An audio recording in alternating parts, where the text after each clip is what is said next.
ओम नमः शिवाय।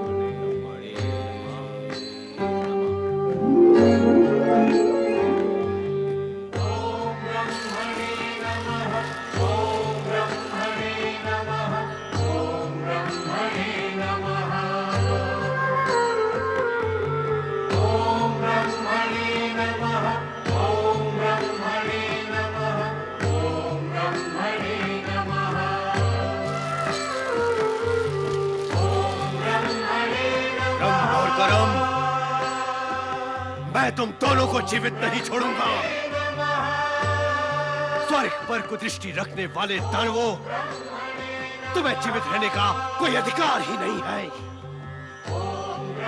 जहां तुम्हारा पिता धनु गया है, तुम दोनों को भी वहीं जाना होगा।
अन्यथा तुम्हारी अब तक की तपस्या व्यर्थ हो जाएगी।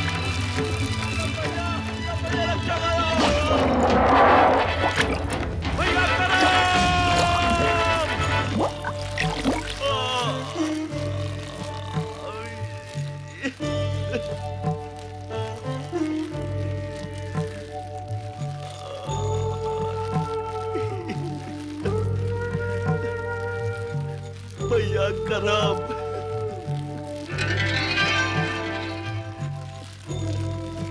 अग्निदेव, आप स्वर्ग के देव होकर भी दानवों की सहायता कर रहे हैं, उनके पक्ष में प्रयत्नशील है। ऐसा करते हुए कि आपको लज्जा नहीं आई? देवराज, मैं परमपिता ब्रह्मदेव के आदेश व नियम से बंधा हुआ हूँ। जो भी प्राणी मेरा आह्वान करेगा, वो चाहे मानव हो अथवा दानव, पापी हो अथवा पुण्यात्मा, मुझे उसके सम्मुख प्रकट होना ही पड़ेगा। पंचाग्नि में मेरी उपस्थिति विधि के विधान से अति आवश्यक एवं अनिवार्य है। विधान के अनुसार जो यज्ञ करता अग्नि को संतुष्ट करता है तथा कठोर तप जप करता है, उसकी रक्षा का दायित्व भी मेरा ही है। तो अब दायित्व का पाठ मुझे आपसे पढ़ना होगा, कर्तव्य की शिक्षा मुझे आपसे ग्रहण करनी होगी। बोल रहे हो अग्निदेव कि हम स्वर्ग के अधिपति इंद्र हैं? आप स्वर्ग के अधिपति हैं, इस सत्य की घोषणा करने की क्या आवश्यकता है? सारा जग जानता है कि आप स्वर्गाधिपति हैं, और जिस सत्य को सारा जग जानता है उसे मैं भी जानता हूँ। सत्य की बात कर रहे हो, सत्य की बात कर रहे हो, पर इस सत्य को मानते नहीं कि हम यहाँ देव शत्रु रंभ करम का अंत करने आए हैं। इन दोनों की उपस्थिति स्वर्ग और देवगण के हित में नहीं है। क्या दानवों के जीवित रहने से देवता प्रसन्न रह सकते हैं? आप भी तो देव हैं, दानव आपके भी शत्रु हैं, किसी भी दिन आप पर भी प्रहार कर सकते हैं। तो क्या आपको अपनी रक्षा की चिंता नहीं है? हमें अपनी रक्षा से अधिक अपने दायित्व, कर्तव्य और धर्म की चिंता है। शरण में आए प्राणी की सहायता करना हमारा धर्म है। निसंदेह आप हमारे अधिपति हैं, हमारे अधिकारी हैं, किंतु धर्म और दायित्व का स्थान आपसे भी ऊपर है। अग्निदेव, आप सत्य को स्वीकार न करके क्रोध कर रहे हैं, और जब तक आप स्वार्थवश क्रोध करते रहेंगे, तब तक सत्य आपके समीप आएगा ही नहीं। इस समय हमारे सम्मुख सबसे बड़ा सत्य यही है कि हमें वो कार्य करना है जिससे दानवों का वंश सदा सदा के लिए निर्मूल हो जाए। करम्ब को तो हमने समाप्त कर ही दिया राम, अब तेरी बारी है। बच!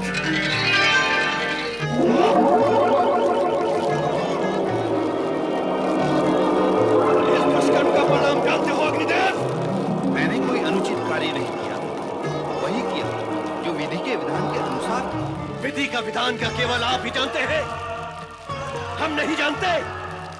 क्या विधि का विधान यह कहता है कि अपने सम्मुख खड़े अपने शत्रु को जीवित रहने दो और स्वयं मृत्यु के मुख में चले जाओ? नहीं कहता, किंतु यह भी नहीं कहता कि अपने कर्तव्य, कर्म व धर्म से मुख मोड़ दो। हम आपसे और अधिक तर्क नहीं करना चाहते अग्निदेव। आपकी धृष्टता का दंड यही है कि अब आप स्वर्ग लोक में प्रवेश नहीं कर सकते। आपको स्वर्ग से बहिष्कृत किया जाता है। दानवों की रक्षा करके आपने स्वर्ग लोक में आने का अधिकार खो दिया है। अग्निदेव, आपने मेरी प्राण रक्षा की। आपके इस उपकार से मेरा रोम रोम रोमांचित हो उठा है। मैं सदा आपका आभारी रहूंगा। तुम्हारी दृष्टि में उपकार होगा रंभ, किंतु हमारा तो यह कर्तव्य और धर्म था। अपने राजा और उच्च अधिकारी को रुष्ट करके कर्तव्य धर्म कौन निभाता है अग्निदेव? अधिकारी के स्वार्थी, धर्महीन, मर्यादाहीन व चरित्रहीन होने पर भी जो निर्भय होकर सत्य और कर्तव्य का पालन करते हैं, वे ही धर्म की रक्षा करने में समर्थ होते हैं। आप धन्य हैं अग्निदेव, धन्य हैं आप।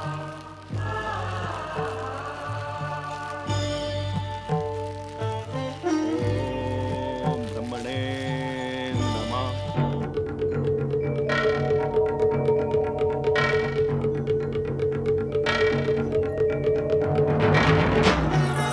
क्या हुआ स्वामी? देवी शची, तुम्हारे इस क्या हुआ प्रश्न का उत्तर देते देते हम थक गए हैं। कभी स्वयं भी अनुमान लगा लिया करो कि क्या हुआ। कैसे अनुमान लगाएं? आप एकाएक अदृश्य हो गए। कहाँ गए, क्या किया, हमें कैसे ज्ञात होगा? मैं रंभ करम्भ का वध करने गया था। दानवों का वध करने गए थे, ये तो प्रसन्नता का विषय है। फिर आप प्रसन्न क्यों नहीं हैं? अब आप दानवों का वध करके आए हैं, तो मेरी ओर से आपको बधाई। देवी शची, मैंने केवल इतना कहा है कि मैं वध करने गया था। मैं वध कर आया हूँ, ये तो मैंने नहीं कहा। ओह, तो आप वहाँ वध करने के लिए केवल गए थे, किया नहीं? क्यों नहीं किया? या आपने उसे क्षमा कर दिया? या आपके मन में उसके लिए करुणा जागृत हो गई? मुझसे कोई भूल हो गई है स्वामी? इन दिनों तुम प्रश्नों की बौछार कुछ अधिक ही करने लगी। इसे अपनी भूल ही समझो देवी शची। क्यों समझो अपनी भूल? पत्नी द्वारा पति से प्रश्न करने को आप उसकी चिंता, कर्तव्य या धर्म क्यों नहीं समझ लेते? हे विधाता, हे विधाता, तुम भी अग्निदेव की तरह से कर्तव्य व धर्म का राग अलापने लगी। अग्निदेव कहाँ है देवराज? बहुत समय से उनके दर्शन नहीं हुए। और कभी होंगे भी नहीं वरुण देव। क्यों? देवी शची, रोको इस क्यों, क्या और कैसे को अपनी वाणी पर आने से।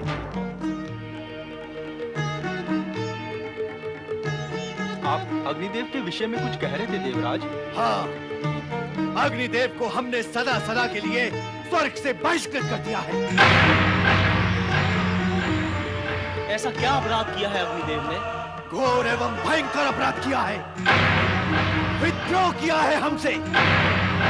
देवताओं का पक्ष त्याग कर दानवों का पक्ष लिया है। दानवों के उत्थान के लिए और ब्रह्मदेव से वरदान प्राप्ति हेतु धनुपुत्र रंभ करम्भ घोर तप कर रहे थे। स्वर्ग और देवगण की रक्षा के निमित्त हम उनका वध करने गए। करम्भ का वध करने के पश्चात जब पंचाग्नि में बैठे हम रंभ का वध करने लगे, तो अग्निदेव ने अपनी ज्वाला से उसका रक्षा कवच बना दिया और हमें उसका वध नहीं करने दिया। हमारे समझाने पर वो हमें धर्म व कर्तव्य का ज्ञान देने लगे। हमने भी उन्हें स्वर्ग से बहिष्कृत कर उन्हें उनकी उद्दंडता का दंड दे दिया है। अर्थात अग्निदेव ने आपके आदेश से अपने कर्तव्य और धर्म को अधिक महत्व दिया है। यही तो भूल की उन्होंने। यदि समय आने पर मैं अथवा पवन देव अपने दायित्व अथवा विधि के विधान को पूर्ण करने के लिए आपके आदेश का पालन नहीं कर सके, तो क्या हमें भी स्वर्ग से बहिष्कृत कर दिया जाएगा? वरुण देव, ऐसा अवसर आने की संभावना है क्या? अग्निदेव को स्वर्ग से निष्कासित करने की संभावना भी तो नहीं थी, किंतु ऐसा हुआ है। भय और स्वार्थ के वशीभूत होकर अनुचित आदेश का पालन करने की अपेक्षा कर्तव्य पालन करते हुए निष्कासित होना अधिक श्रेयकर है देवराज। और अग्निदेव ने श्रेयकर कार्य ही किया है।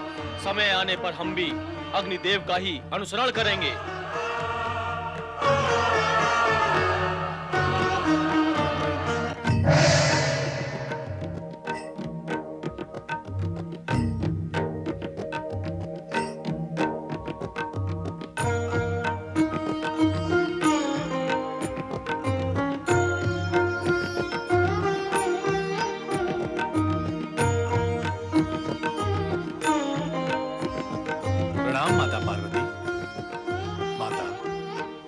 क्या आप इस शिव भक्त से रुष्ट हैं?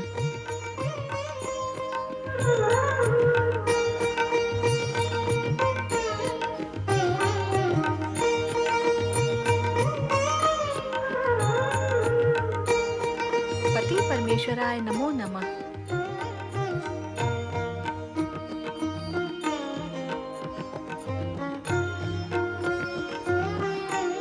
मुझे उपेक्षा की दृष्टि से ना देखो माता।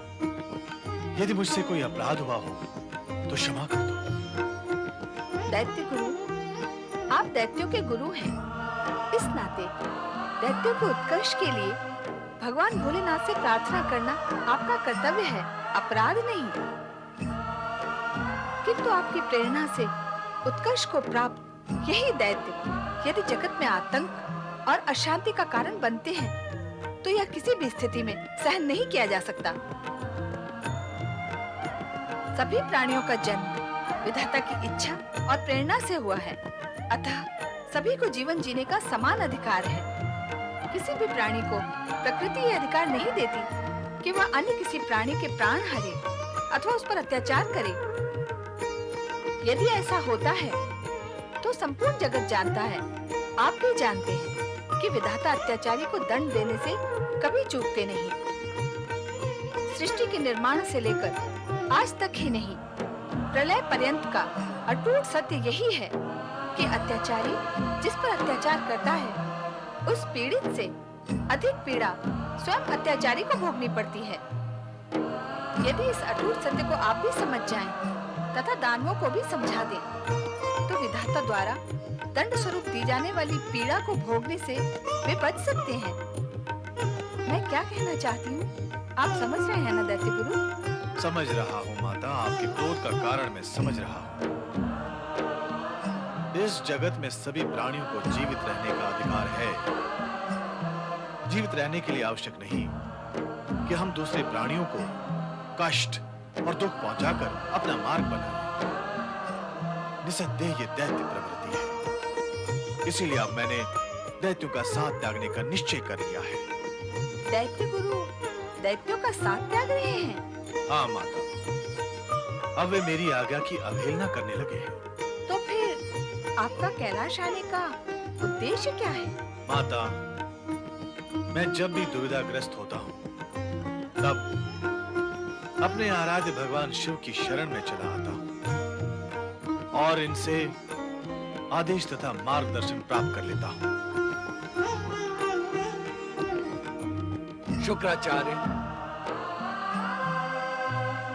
ओम नमः शिवाय। दानवों के दुर्व्यवहार से दुखी रहकर भी आपको दानवों की चिंता लगी ही रहती है, किंतु अब उनकी चिंता करने की आवश्यकता नहीं है। कर्म को तो इंद्र ने अपने मायावी रूप द्वारा समाप्त कर दिया है। रंभ अब भी तपस्या में लीन है। कुछ समय पश्चात दानवों की वंश वृद्धि निश्चित है। किंतु प्रभु, शुक्राचार्य ने अब दानवों से संबंध समाप्त कर लिए हैं और ये आपका मार्गदर्शन प्राप्त करने यहाँ आए हैं। देवी पार्वती, दानवों ने अब स्वतंत्र मार्ग अपना लिया है। उन्हें अब शुक्राचार्य के परामर्श और आशीर्वाद की आवश्यकता नहीं है। इसलिए अब इनके लिए यही उत्तम है कि यह किसी अज्ञात स्थान पर रहकर दानव शक्ति को किसी परिणाम तक पहुंचा दे। प्रभु, दैत्य गुरु, अब आप तुरंत किसी अज्ञात स्थान के लिए प्रस्थान करके शिवाज्ञा का पालन करें। मैं शिवाज्ञा का पालन करूंगा माता, मैं शिवाज्ञा का पालन करूंगा। देवी पार्वती, बिना कठोर शब्दों की सहायता लिए आप शुक्राचार्य पर क्रोधित हो रही हैं, किंतु उन पर क्रोध करने का भी कोई कारण नहीं। कारण के समय के परिवर्तन के साथ साथ मूल्य भी परिवर्तित हो जाते हैं। अब वो चाहकर भी दानवों पर अपना वर्चस्व स्थापित नहीं कर पाएंगे। स्वामी, यदि मैं चुप रही तो बात मेरे मन को सालती रहेगी। यदि मैं कुछ कहती हूँ तो धृष्टता होगी। निर्भय होकर कहो देवी, क्या कहना चाहती? एक और तो आप शुक्राचार्य को अशक्त बनाकर उन्हें अज्ञातवास में जाने का आदेश देते हैं, किंतु दूसरी ओर दानवों के उत्कर्ष का मार्ग भी प्रशस्त कर रहे हैं। क्या यह उचित है? इस विषय में हम तुमसे पहले ही चर्चा कर चुके हैं। हम जानते हैं कि दानवों के प्रति तुम्हारे मन में असीम रोष है। इस रोष के विस्फोटन का अवसर तुम्हें अवश्य प्राप्त होगा। यह व्यर्थ नहीं जाएगा। शीघ्र ही एक ऐसा असाधारण प्राणी जन्म लेगा जो दैवी शक्ति के प्रयोग को उत्तेजित करेगा।